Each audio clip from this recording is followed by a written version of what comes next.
ঐ লেঙেৰি তোক যে মই এৰি দিছিলোঁ এইৰ কাৰণে চাই ল এই ক'ত আৰু তই ক'ত আপুনি মোক এৰাৰ কথা কৈছে মনত ৰাখিব যদি আপুনি মোক নেৰিলেহেঁতেন তেতিয়া মই নিজেই সেইখন ঘৰৰ পৰা ওলাই আহিলোহেঁতেন সেইখন ঘৰত মানুহ নাথাকে ৰাক্ষস থাকে ৰাক্ষস তোৰ দেখিছোঁ ডাঙৰ ডাঙৰ কথাবোৰ এতিয়াও নকমিলে কাষত যে আছে সেইজনৰ কাৰণেই সাহস পাইছ চাগে প্ৰীতম কিয়নো তেনেকৈ কৈছা বোলা ঘৰলৈ যাওঁ ৰ'বা এই মোক ৰাক্ষস বুলি কৈছে গতিকে ইয়াৰ প্ৰত্যুত্তৰ মই দিবই লাগিব কি মিছা কথা কৈছো আৰু মই মোৰ কাষত থকাজনৰ কাৰণে সাহস পোৱা নাই মই সাহসী তেতিয়াও আছিলোঁ আৰু এতিয়াও হৈ আছোঁ পাৰ্থক্য মাত্ৰ এটাই তেতিয়া মই নৰক যান্ত্ৰণা ভুগি আছিলোঁ আৰু এতিয়া মই বহুত সুখত আছোঁ সুখত তই আছ কিন্তু দুখত পৰিব তোৰ সেই কাষত থকাজন এতিয়া নৰক যান্ত্ৰণা ভুগিব তোৰ সেই কাষৰজন আৰু হেৰা ভাইটি তুমি কি ছোৱালী বিচাৰি নাপালা গোটেই পৃথিৱীখনত তুমি কি এই লেঙেৰিজনীকহে পালাগে দাদা মই বহুত শুনিলোঁ আৰু বহুত সময় সহ্যও কৰি থাকিলোঁ যিহেতু আপুনি মোতকৈ বয়সত ডাঙৰ সেইকাৰণে মই অকণমান ধৈৰ্য ধৰি আছোঁ কিন্তু যদিহে আপুনি মোৰ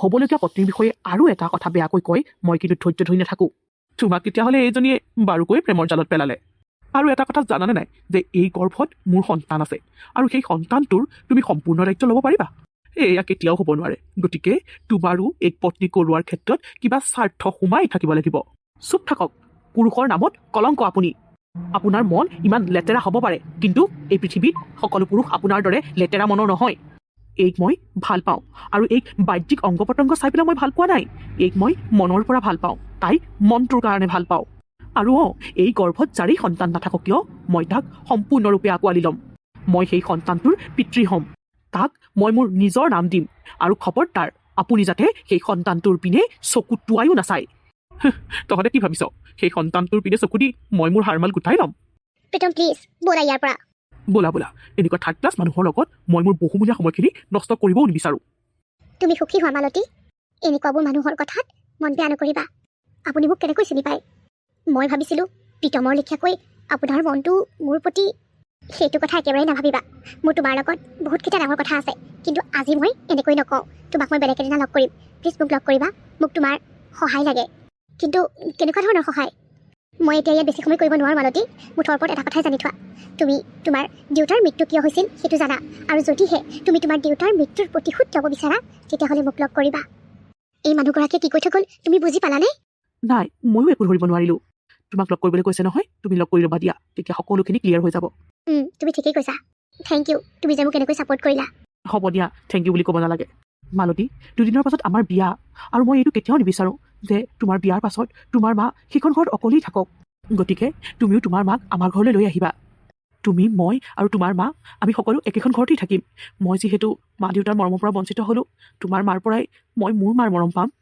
তুমি মাক ৰাজি কৰিব পাৰিবানে সঁচাই তুমি মোৰ মাক তোমাৰ লগত ৰাখিবানে নাজানো মায়ে কি কয় কিন্তু মই চেষ্টা কৰিম দিয়া চহী কৰ বুলি কৈছোঁ নহয় চহী কৰ নকৰোঁ তুমি যিমানেই চেষ্টা নকৰা কিয় মই এই ডকুমেণ্টছত চহী নকৰোঁ তোৰ ইমান সাহস তই মোক না বুলি কওঁ আৰু তই ইমান দিনে মোক মিছা কথা কৈ আছিলি যে তোৰ বাপেৰেহে তোৰ নামত সকলো সম্পত্তি লিখি দিয়া নাই বুলি তোৰ বাপেৰে দেখোন বিয়াৰ আগতেই তোৰ নামত সকলোখিনি সম্পত্তি লিখি দিলে তই কিয় মিছা কৈছিলি মোক কৈছিলোঁ মিছা কথা কাৰণ এইটোৱেই যে তুমি সকলোখিনি সম্পত্তি তোমাৰ নামলৈ আনিবলৈ চেষ্টা কৰিবা আজি বেলি কোনফালে ওলাইছিলোঁ বোপাকন তই তোৰ মৰমৰ পত্নীক আজি গালি পাৰিছ একো মৰমৰ পত্নী নহয় মা তাৰ মানে কি প্ৰীতম তুমি মোক ভাল পোৱা নাছিলা ভাল পাইছিলা মোৰ দেউতাৰ সম্পত্তিখিনি মই মোৰ গোটেই জীৱনটোত কোনো এজনী ছোৱালীক সঁচাকৈ ভাল পাই নেপালোঁ আৰু নাপাওঁ বাকীবোৰৰ দৰে মই তোকো স্বাৰ্থত ব্যৱহাৰ কৰিলোঁ কি কৈছা এইবোৰ তুমি তই যদি ভালে ভালে চহী নকৰ তেতিয়াহ'লে তোৰ লগত মই কি কৰিম তই ভাবিয়ে নাপাবি প্ৰীতম তই এইবোৰ কি কৈ আছ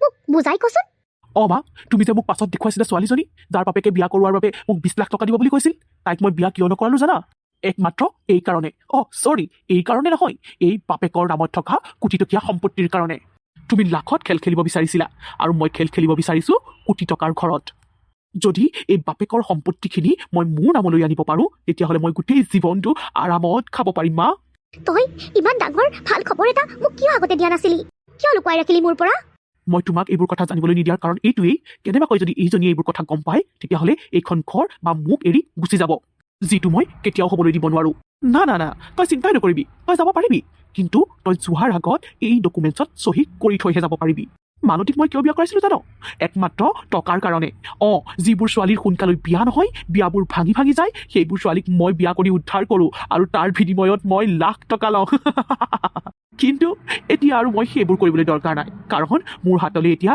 কোটি টকাৰ সম্পত্তি আহিব। তই সোনকালে চহী কৰ, সোনকালে কৰ। আৰু যদি নকৰোঁ কি কৰিবি? মই কোনো পধ্যেই তই দিয়া এই ডকুমেণ্টছত চহী নকৰোঁ। মোৰ দেউতাই বহুত কষ্ট কৰি সেই টকা সেই সম্পত্তি উপাৰ্জন কৰি থৈছে, তোৰ লেখীয়া এটা অধমৰ হাতত অৰ্পণ কৰিবলৈ নহয়। মা, কি কৰোঁ এইজনীক? আগৰজনীক বাৰু ঘৰৰ পৰা বাহিৰ কৰি দিছিলোঁ, কিন্তু এইজনীক কি কৰোঁ বাৰু? জ্বলাই দিবি, পেট্ৰল ঢালি এই জীয়াই জীয়াই জ্বলাই দিবি। যদি চহী নকৰে তেতিয়া বাবাকক তই এই জীয়াই থাকিবলৈ নিদিবি। তাকেই কৰিব লাগিব মা। তই ভালে ভালে চহী কৰিবি নে তোক এতিয়া পেট্ৰল ঢালি জ্বলাই দিম? মোক জ্বলাই মাৰি পেলোৱাৰ পাছত তহঁতবোৰ কি শান্তিত থাকিব পাৰিবি? মা, তুমি ঠিকেই কৈছা। এই কথা নুশুনে এইক আৰু জীয়াই থাকিবলৈ দিব নোৱাৰি। খবৰদাৰ আৰু এখোজো আগ নাবাঢ়িব। পুলিচ বাবাকণ, পুলিচ ইয়ালৈ কেনেকৈ আহিল? মই আনিলোঁ ছাৰ। এই হালেই সেই পাখণ্ড শাল যিয়ে টকাৰ বিনিময়ত ছোৱালীবোৰৰ জীৱন ধ্বংস কৰে। অঁ ছাৰ, আপোনালোক আহি নোপোৱা হ'লে ইহঁত হালে মোক মাৰি পেলালেহেঁতেন। ছাৰ, আপুনি এই ছোৱালী দুজনীৰ কথা একেবাৰে বিশ্বাস নকৰিব।